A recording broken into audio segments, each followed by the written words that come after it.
নমস্কার বন্ধুরা, রান্নাঘরে সবাইকে স্বাগত। আজ শেয়ার করব নিম বেগুন কি করে ভাজবে। আশা করি এই রেসিপিটা তোমাদের ভালো লাগবে। তাহলে নিম বেগুন ভাজা আমি কি করে করি দেখে নেওয়া যাক আজকের এই ভিডিওতে। নিম বেগুন ভাজার জন্য আমি এখানে নিয়ে নিয়েছি 3 আটি নিম পাতা আর একটা বেগুন। নিম পাতাগুলোকে ডাঁটি থেকে আলাদা করে নেব। বেগুনটাকে ছোট ছোট টুকরো করে নেব। নিম পাতাগুলোকে ডাঁটি থেকে আলাদা করে ধুয়ে নিয়েছি। বেগুনটাকেও ছোট ছোট টুকরো করে নিয়েছি। কড়াইতে দিয়ে দিয়েছি সর্ষের তেল। তেলটা গরম হতেই এখন দিয়ে দেব বেগুনগুলোকে, কেটে রাখা বেগুনগুলো।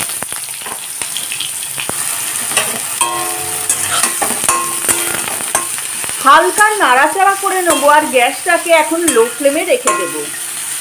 বেগুনটা হালকা ভাজা হতেই এখন দিয়ে দেব নুন আর হলুদ। দিয়ে দিয়েছি নুন আর হলুদ।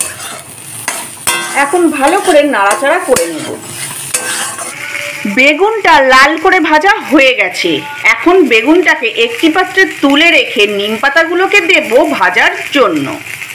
বেগুনটা ভাজা হয়ে গেছে, একটি পাত্রে তুলে রেখেছি। কড়াইতে সামান্য তেল দিয়ে দিয়েছি। এখন নিম পাতাগুলোকে দিয়ে দেব।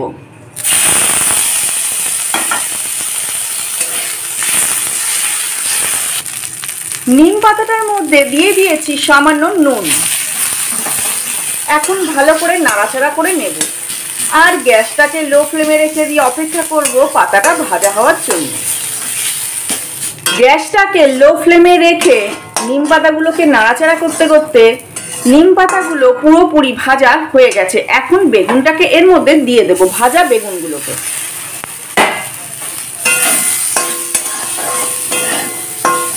দিয়ে ভালো করে নাড়াচাড়া করে একসাথে মিশিয়ে নেব।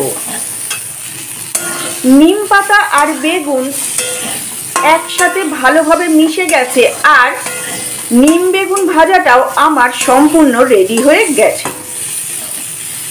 আশা করি এই রেসিপিটা তোমাদের ভালো লাগলো। তাহলে আজকের মতো এই পর্যন্ত। আসি বন্ধুরা। এই রকম নিম বেগুন ভাজা গরম ভাতে খুবই সুস্বাদু লাগে। আজকের মতো এই পর্যন্ত। আসি বন্ধুরা, আবার আসবো নতুন কোনো রান্নার রেসিপি নিয়ে।